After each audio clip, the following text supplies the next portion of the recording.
And so the music that I remember, that sweeping, those violins that we remember from Gone with the Wind, we also wanted to incorporate that or integrate that within the film at some level to remind our audience of how we had been intoxicated by this idea of a really romanticized, beautiful antebellum South. Hello, and welcome back to The Director's Cut, brought to you by the Directors Guild of America. Today's episode takes us behind the scenes of directors Gerard Bush and Christopher Renz's new thriller, Antebellum. The film tells the story of Veronica, a renowned sociologist who must escape a terrifying reality that threatens her life and freedom. Antebellum is Mr. Bush and Mr. Renz's feature directorial debut. Mr. Bush and Mr. Renz spoke with fellow director Tiller Russell about filming Antebellum in front of a virtual audience. Listen on for their spoiler-filled conversation. Hello, everyone. I'm Tiller Russell, and I am thrilled to be here with you today, welcoming Gerard Bush and Christopher Renz, the brilliant filmmaking duo behind the visionary new film Antebellum. Guys, how are you? Oh, we're doing great.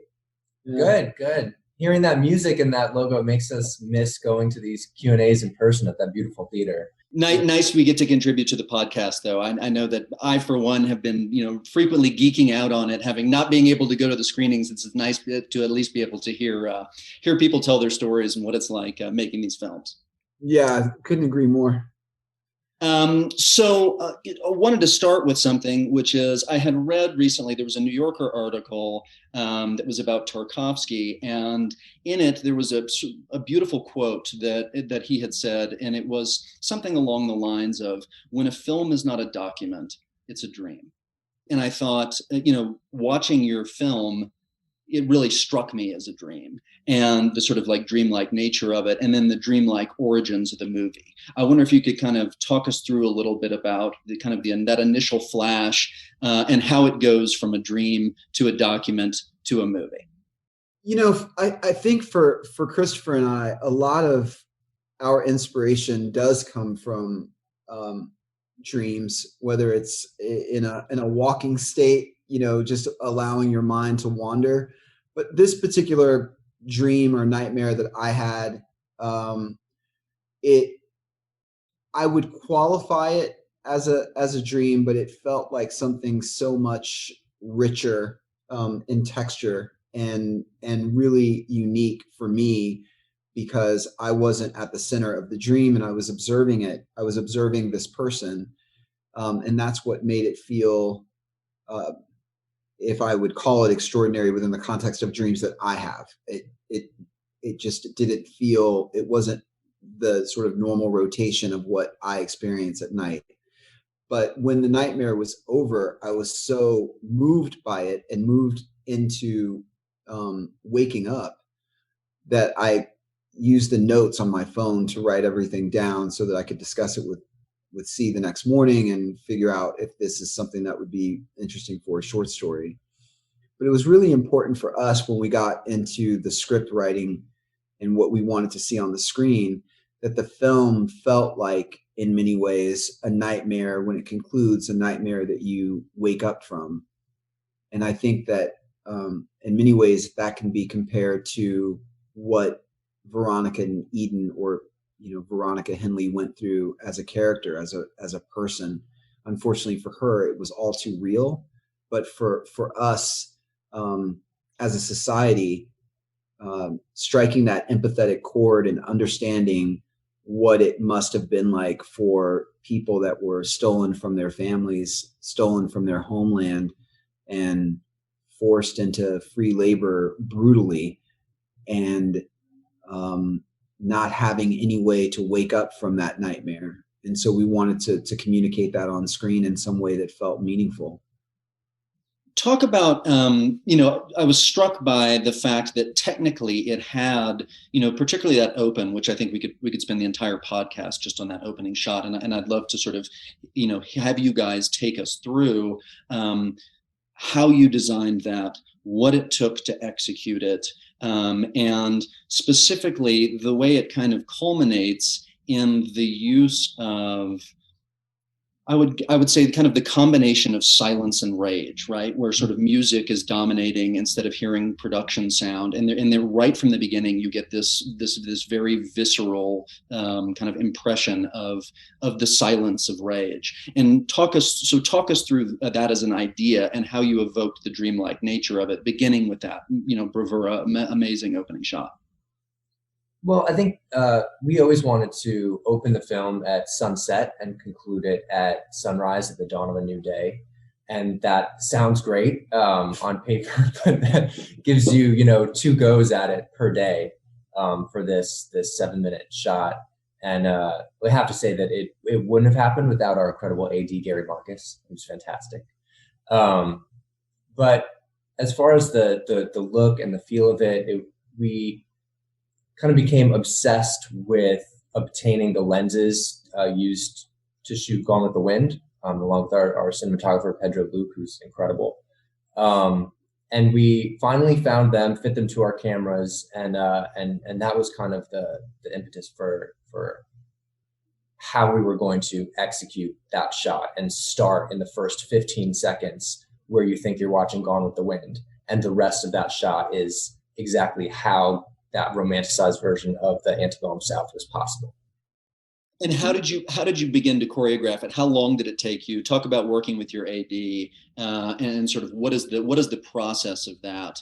How much preparation, the design of the shot? Are you on Steadicam? Are you using dollies? Like, take us through all the specifics of it. Well, it was Steadicam, and that was what made it especially challenging because we needed the shot via Steadicam to feel as though you were gliding into this, what initially feels like this really beautiful dream that is then transformed, the prismatic colors and, the beautiful house and the daughter and the flowers and the butterflies. And then you get past where the enslaved women are at the clothesline and everything goes sideways.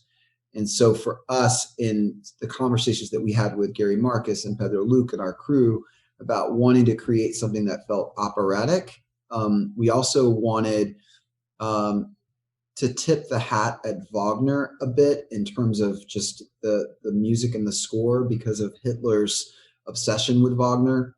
And the choreography that was required for this meant that we would have to suck up our time in rehearsal beyond what would be ordinary rehearsal when we only had 27 days to shoot and less than $10 million in our budget to get all of this done and move base camp 3 times, in terms of moving from rural to city. So it was, and to add insult to injury, the ground was really soggy. And our camera operator that was working under Pedro had a lot of difficulty in being able to make it a half mile for a continuous shot from the front of the house all the way to the back of the house. And I would stay with the monitor, and Christopher is yelling with a portable monitor. And this happened. We almost had the perfect shot the third day that we tried.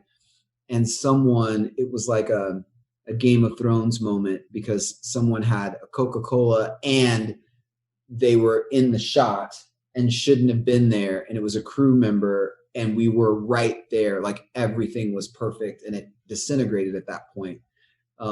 So when we finally achieved this shot, when I tell you the audibles of that celebration and what it was like, not to say that we knew that it was going to be as extraordinary as that we hoped it was in our minds, but just the fact that we had achieved it and that everybody did on cue what they needed to do, because you've got the horse carriage that's coming in the back, and then you have another horse carriage that has to cross just in the nick of the time when Eric Lang crosses the road. You've got Janelle Monet, our star, who has to be slung on the back of a horse, and it's basically everything just had to be perfect and just so. And so, I think Christopher and I decided that in our commitment to achieving the shot, because that was really going to set the pace, the tenor for the entire movie. So it was crucial that we not abandon it and that we really stay and do whatever is necessary to achieve that shot. So, it was hard earned, but it was well worth it for us in order to really complete the movie in the way that we'd imagined. Well, it was so masterfully done because it's so immersive and it's so elegantly designed. And I guess one of the things that's interesting about you guys as multi-hyphenates, writers, directors, producers, I'm curious how much of that shot was literally on the page, because there are all of these progressive reveals. It's one sort of card turn after another throughout that shot. How was that was it scripted as such? Was that something that you guys designed, in pre-production? How did the specifics of that and how did it translate from script to screen?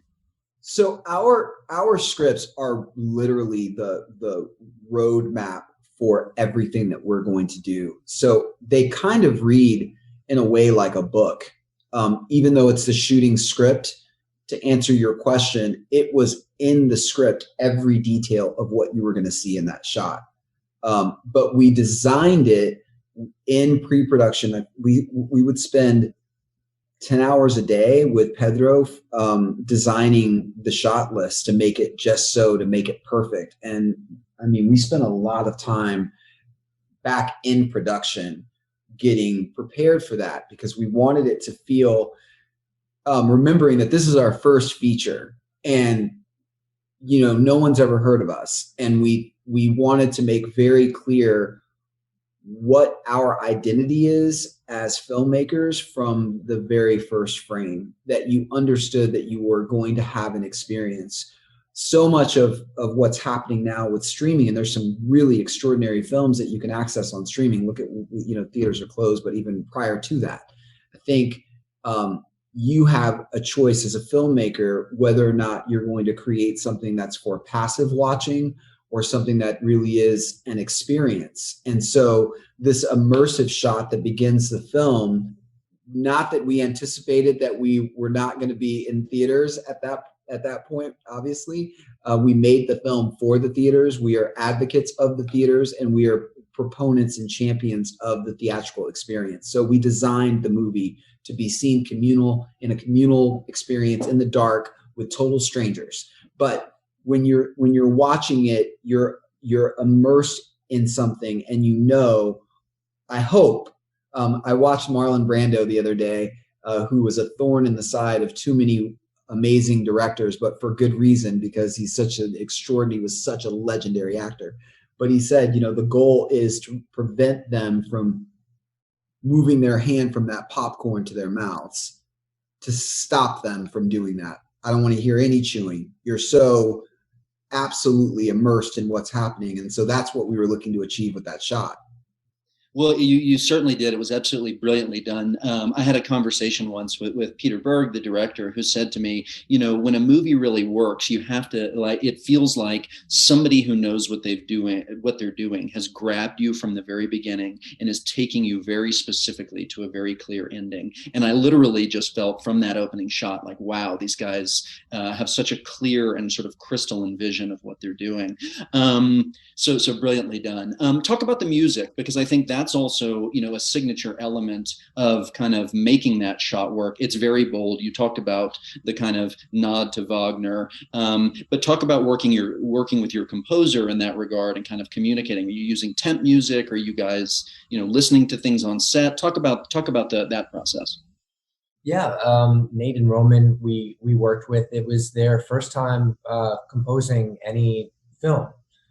So we kind of felt, a kinship there. It was our first feature. It was theirs, and we worked with them and kind of explained the vibe and the feeling of what we were looking for, especially for that opening shot, and then that reoccurs in different ways throughout the film. But I remember us giving that direction, and then a few days later, I think we didn't get that first shot on like the third or fourth day of shooting. Everyone was kind of like depressed about it. And we get an email from Nate and Roman, and it was just those 4 notes of the intro, and it lifted everyone's spirits. It was exactly what we were looking for. It was a great email to get at 3:00 in the morning. And to be able to, we made it over to our producers and everybody else that would care. I don't care if it was crafts, everybody, to listen to it because we were so excited. And so for us, once we heard that music, we became that much more committed to making sure that we pulled this off and that it would work. The idea for me anyway, I think watching Gone with the Wind, which is an extraordinary achievement in filmmaking, regardless of how you see it on the political sort of side of it. For me, I think of it as incredibly effective propaganda, beautifully shot, effective propaganda in recasting what we are supposed to believe and think about the antebellum South. And it was so effective, in fact, that I even knew of a good many young Black girls growing up that would refer to themselves as Scarlet, in demonstrating their drama and not even recognizing what that meant because they were blinded to it. They didn't see themselves in the enslaved people. The caricatures of these enslaved people were not accurate to what and how Black people feel and look and think of ourselves. It was a caricature. It was this nobility, this faux nobility that was presented of the Southern gentleman and the lady of the house. And so the music that I remember, that sweeping, those violins that we remember from Gone with the Wind, we also wanted to incorporate that or integrate that within the film at some level to remind our audience of how we had been intoxicated by this idea of a really romanticized, beautiful antebellum South. And we didn't shy away from it. It was important to us that we lean into the beauty of the South. I'm born and raised in the South, and we thought that was important, to also look at it through the prism of Tennessee Williams and say, well, what could that look like? And combining that with the music, with the score, hopefully would stir the imagination and have people thinking without us having to just say it outright. Like we could have used a crazy font treatment that looked just like Gone with the Wind for the front of the movie. That would have been, in our minds, ridiculous. We wanted a subtle nod where the audience would say, wow, like I used to look at this movie and I used to look at the antebellum South in a completely different way. Antebellum became the 6th most looked up word in 2020. People did not know before when we checked it, people really didn't know what antebellum meant. Well, it's interesting. I mean, you guys have, and I think in a very provocative way, weaponized in a good way, kind of heavy symbols that are in the culture, whether it's using the lenses of Gone with the Wind to, your music choices, to the, Robert E. Lee statue, to the Confederate flag. It's taking these very potent symbols and putting them in your, sort of into your consciousness in a very provocative way. Talk about the kind of, the provocative nature of the movie. You're definitely you're pushing buttons doing it, and it unabashedly in a very, ballsy and provocative and fascinating way. Did you ever have any sort of fears or misgivings about the level of violence, the tonal shifts, the sort of heavy symbols being tossed around? Kind of talk to us about that. Look, I think for us, we understood going into it what we were looking to achieve with the film. And we sat in the audience and listened to Todd Phillips at the DGA have a conversation about Joker. And there was, obviously a lot of controversy around that movie. And when we watched it, we did not think it was so controversial that it needed to be like this, this conversation of what an artist as a director and the filmmaker, what they should and shouldn't do. And at that time, I said to C, well, well, wait until they, I mean, wait until they see Antebellum, like, because we're not going to serve as co-conspirators in the erasure of our own shared history. It's really important to us when you think about the violence. Everyone these days, I think that we have to respect the fact that people can become triggered by myriad things, depending on what your personal sort of experience is as a human on this planet. But at the same time, I think that we also need to recognize the importance of telling the truth, the unvarnished truth. And some people in the beginning might have said, well, this feels really heavy-handed. And then the Capitol riots happen. And I'm here to tell you that it only is the tip of the proverbial iceberg. And what we were trying to say is, here's a mirror and look at what's happening right underneath your nose. For us as Black people, these symbols of white supremacy have been ubiquitous, omnipresent, for all of our entire lifetimes. That it is a reminder that, you don't get to be on equal footing with us. And that at the end of the day, this is our country, and the currency of our whiteness, no matter what you achieve individually as a Black person, will always supersede that of who you are and what you're doing in life. It's my currency, it's my country. And I also need to go out of my way to tell myself and my countrymen a lie about our history.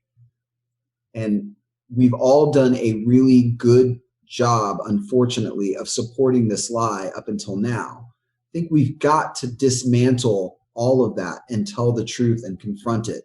We never meant in shooting Antebellum, we didn't engage in any gratuitous violence. We wanted to actually show what would happen, what did happen in the past, and what could happen.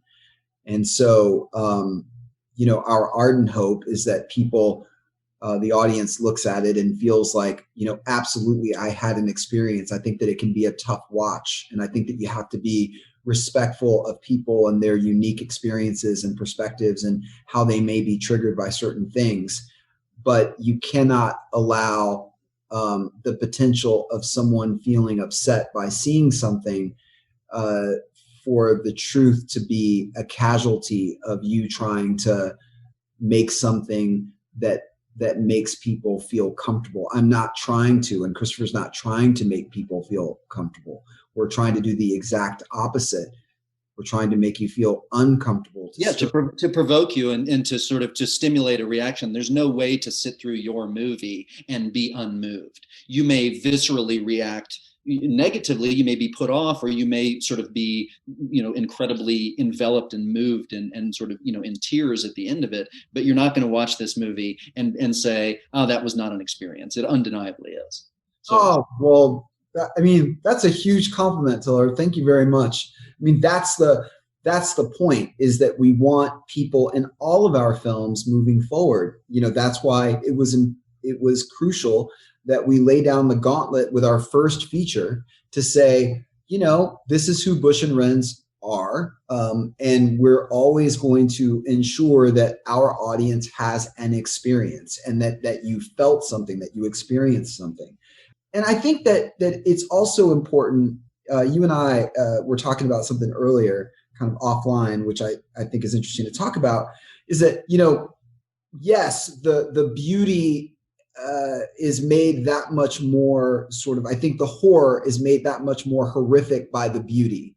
But we didn't set out, and I don't think that it was never in our minds that we were making a horror film. We were making a film that, it's hard for the studio because it's really a psychological thriller. And like I was saying to you, genre bending. It's defiantly genre bending. Yeah, but I was saying to you, it's like true crime. It's sort of like reverse engineering a true crime story that hasn't happened, to say, imagine, I think that so much of what a lot of audience members have told us is the most horrific thing about Antebellum is its plausibility. Mm-hmm. Yeah. Right. That's the thing. So, and strikingly so in light of sort of when you guys began writing the script, making the film, a delayed release. It's amazing to watch those sort of cultural shifts underneath it that just make it more and more like prescient and potent. And that must have been sort of strange and surreal as filmmakers to watch the world kind of catching up to sort of what you had forecast. Yeah, it was a ride, the whole release of this. I mean, from a month before our first movie comes out, every theater in the world closes down, to the protests and what happened with George Floyd and Breonna Taylor, and I think the movie could be perceived differently before that all happened, and after. I think it's only speculation on how it would be received differently, but obviously, everything that happened up through the Capitol riots plays a role in how people come to this movie and view it. I mean, look, when you're talking about anything that has to do with slavery, with the enslavement of Black people and that history of America and that shared history that we have, it's difficult. And people within my own Black community have real difficulty and slave fatigue, even within the context of something that is modern, contemporary. It's, can we get away from those narratives? And what we would say is, I think that if you're not careful, the truth will become increasingly blurred. And in 10 years' time, in textbooks, is it possible that slavery ever happened? Mm-hmm. And I just think that we have to be really careful about policing which stories should be told and how they should be told. I think we've got to be open as filmmakers. That's a part of it. It's the baptism by fire. You've got to be prepared for how the audience and critics alike receive your art. And you also have to recognize that, you make something that you hope stands the test of time, that it's not something just for this moment, mm-hmm. but that it's a snapshot of, this film was born of the moment. It actually belongs to the period that we created it from.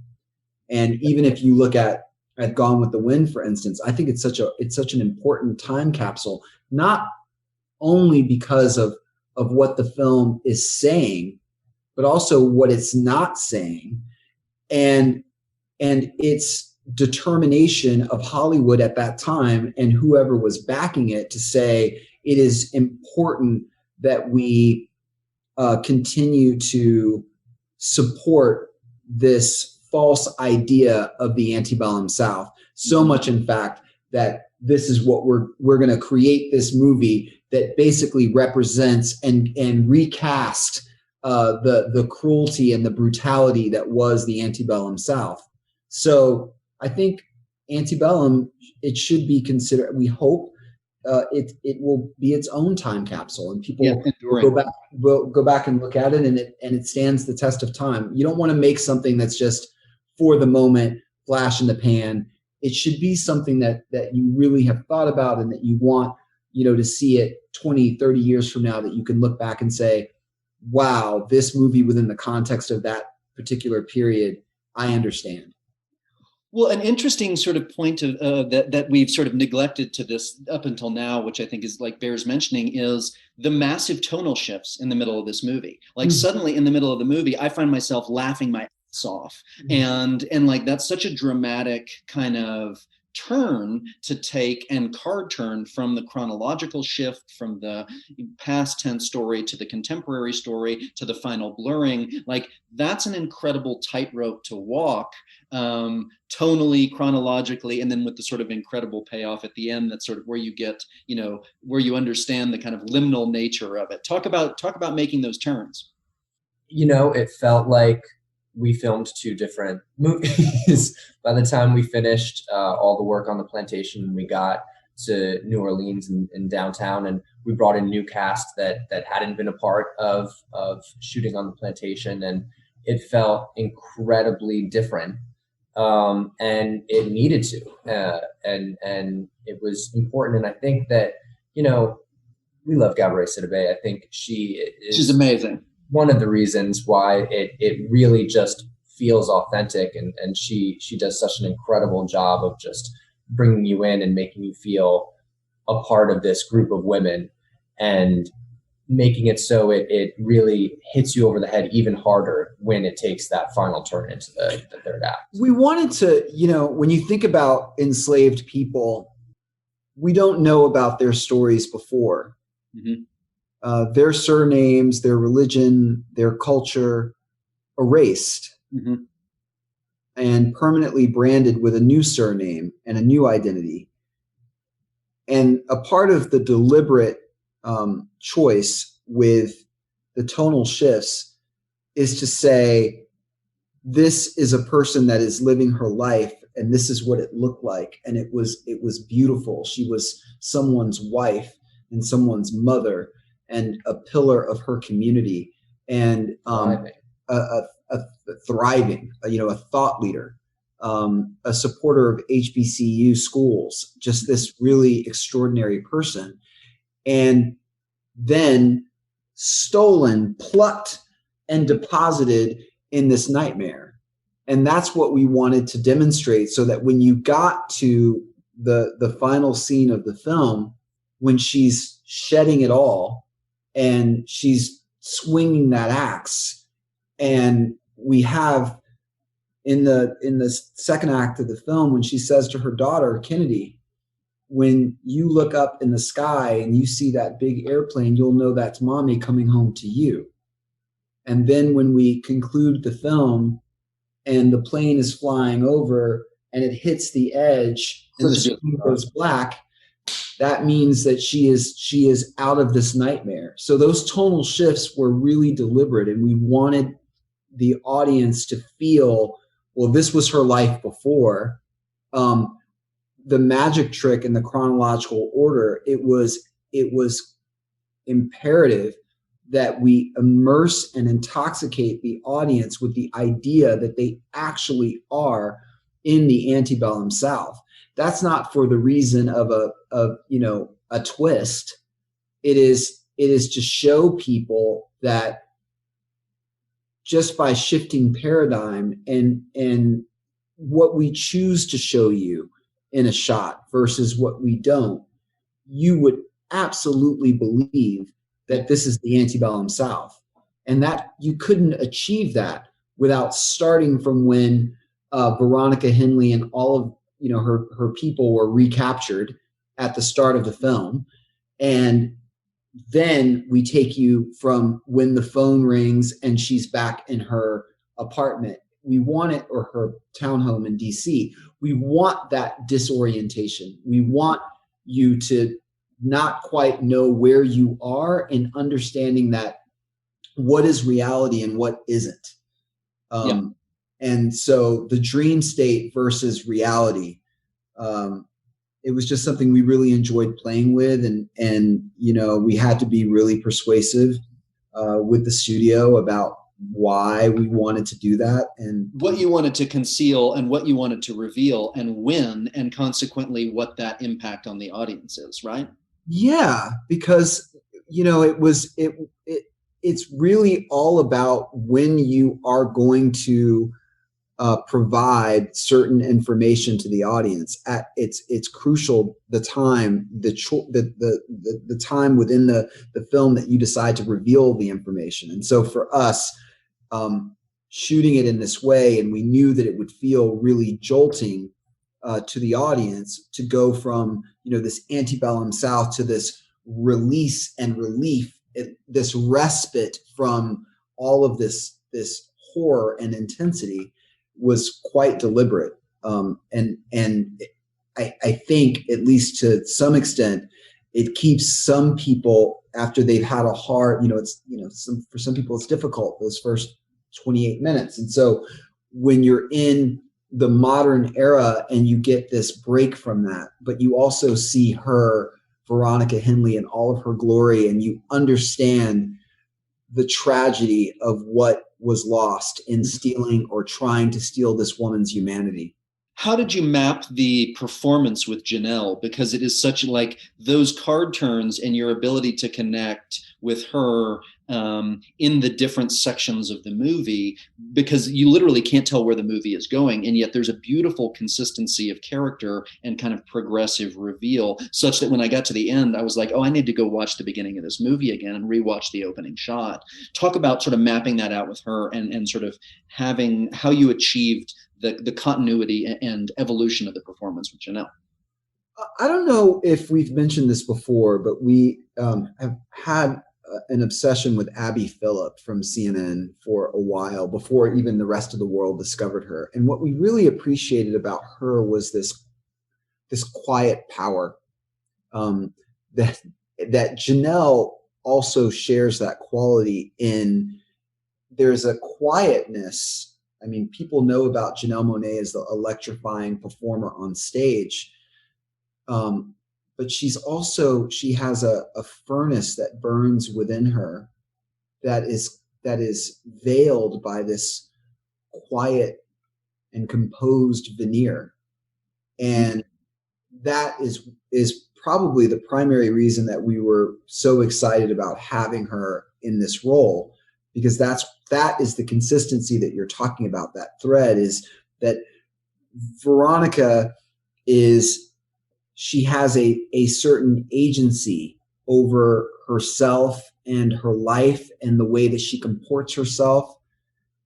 And the entire time, there's so much going on that she's plotting and planning without revealing. And I think the enslaved people, even in the original antebellum South, so much of the time they had to act, they had to perform in hiding what they really thought and what they were really up to and what they were really planning, just as a matter of survival. And the vestiges of that still remain with us as Black people today. Sanford Biggers, who's a dear friend of ours and one of the most celebrated living Black artists today, he was a consultant on the project, and we talked a lot about code switching and what it means to have to present yourself in one way in order to just survive from being pulled over by a police officer, or to just get that job interview when your name is Tariq Johnson, and how you must sound over the phone in order to even get access to an interview. So these are all sort of qualities that Veronica Henley had to understand and adopt early on in her life and carry them through. So all that she used in her real life as Veronica Henley, all of those tools that she earned along the way in her life, she was able to apply those same tools in order to liberate herself from that nightmare. Even if you go back to just the basic of, her yoga practice, and her yoga the payoff of that was beautiful. One of the ways that she was able to, every single thing that she had at her disposal to say, how can I liberate myself and free myself from this nightmare, and hopefully all of these people, I'm going to take all of those tools and use it. And so that's what you saw. It wasn't Veronica and Eden. They shared that same methodology in the way that they would approach their lives. And so, she was just as sort of quiet and reserved and confident and constantly making her way through it, of how I'm going to solve this problem and get away from these psychopaths. So talk about there's a wonderful symmetry to the film, and there's also an incredible use of color. You can really sense the kind of architecture of the design. I wonder if you can kind of talk about both those things. And by symmetry, I'm talking about the use of the rope in the opening scene as it's mirrored in the closing scene. But the use of color I thought was so striking, from the individual color palette of the dresses to the white and brown horse in the opening shot to the striking green dress at the end of it. It was obviously so clearly and lovingly designed. Talk about color and symmetry. Well, color was a huge discussion from even when we were writing it through pre-production and when we were working through color with Mitch at the end, who was incredible. Mitch Paulson. Yeah. Yeah, you mentioned the green dress, and we show Veronica thriving and just beautiful, really, in the green dress in the modern world, juxtaposed to her green dress, and we see her in the antebellum South. And color was huge because there are many scenes where you look at it and the landscape, and it's just a beautiful landscape and a beautiful shot, and the horror that was going on next to it, really pumping up the beauty of it, only intensified the horror and the feeling of horror that you had while watching. I mean, we every little detail, we wanted people to have as much sort of, I don't know if fun is the appropriate word, in discovering the Easter eggs that we laid throughout this movie. In what we were trying to say, in that the William Faulkner quote in the beginning, the past is never dead. Never dead. It's not even it's not even the past. Is essentially that is the architecture for the entire film. Mm-hmm. Is creating these. If you look, for instance, in the hotel, which I thought it was, in New Orleans, which is one of our favorite towns on earth.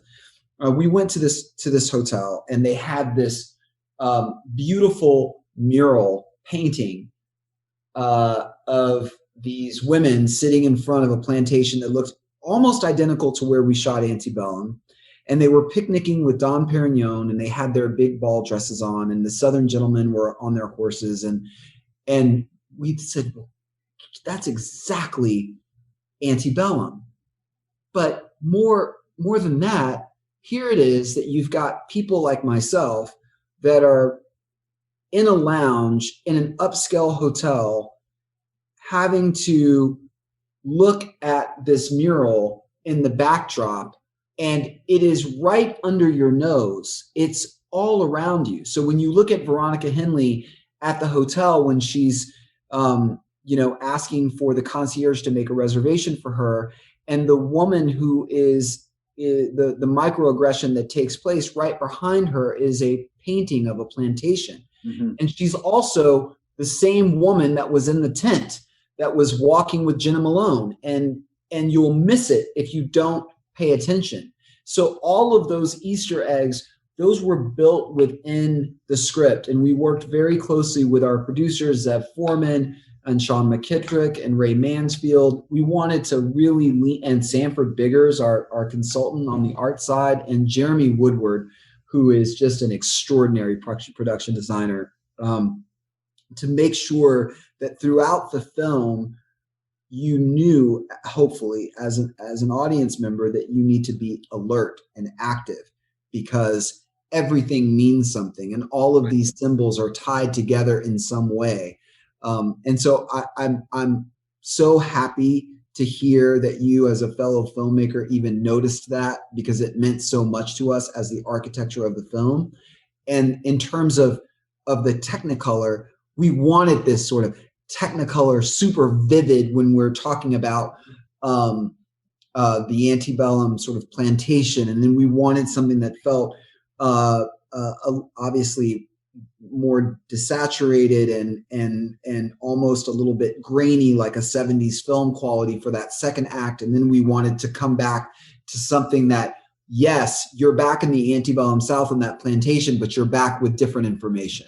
And so now that you have different information, we're going to make some tweaks so as things that you're looking at, and we finally reveal that when you're looking over the sky, this airplane, because I oftentimes would think when Christopher and I were traveling that, the atrocities that are happening within this country, and that we fly over and we don't even know the suffering that's going on underneath these planes as we go to and fro.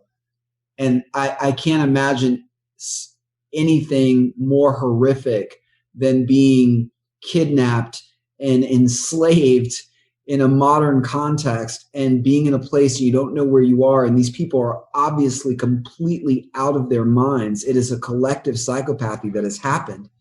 And they're going to kill you if you try to get away. They'll kill you dead as soon as look at you. And overhead, there could be an American Airlines flight of people going to Cancun. Right. Right. Sipping ginger ale. Blissfully unaware. And so, that's metaphor for how much we're not paying attention to what's happening right underneath our noses. When I saw what happened at the Capitol, and Christopher and I were watching just to see who was voting how, obviously, just like everybody else, we could never have anticipated what was about to happen. But people that don't believe, we've always believed in the potential of collective psychopathy of a society, and how it can metastasize at such a breakneck pace that before you know it, it has engulfed a society. Yep. It happened in Nazi Germany. Yep. It happened here in America, in Antebellum America. And if you don't think that it could happen again, I think that we're really naive and ill-informed about our past. Well, I would love to just sort of end on thanking you guys for this is such a bold and original film that you've made that sort of forces us to confront all of these things that are right there, beneath our noses and seething and roiling the culture. And you managed to bring it through with such profound originality in such an uncompromising way. So thank you so much for bringing it into the world. Oh, thank you, Tiller. Thank you for the conversation. And congratulations to you. Your film came out on Friday. Silk Road. We're very excited to see it. We're going to see it tonight. And we're big fans of your work. So we're honored that we were able to have this conversation with you today. So thank you for taking the time to talk to us. And thank you for everybody that even showed up to hear us chat about geeking out about film and Antebellum. It's been an honor and a pleasure. I can't wait to see what you guys do next. You're amazing.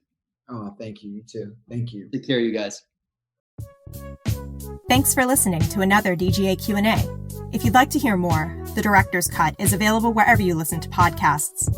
Stay tuned in the coming weeks as we bring you discussions of films from Nate Parker, Aaron Schneider, and Gabriella Cowperthwaite. And be sure to subscribe, rate, and review. We'd love to hear your feedback, and you can help fellow film buffs find the show. Thanks again for listening, and we'll see you next time. This podcast is produced by the Directors Guild of America. Music is by Dan Wally.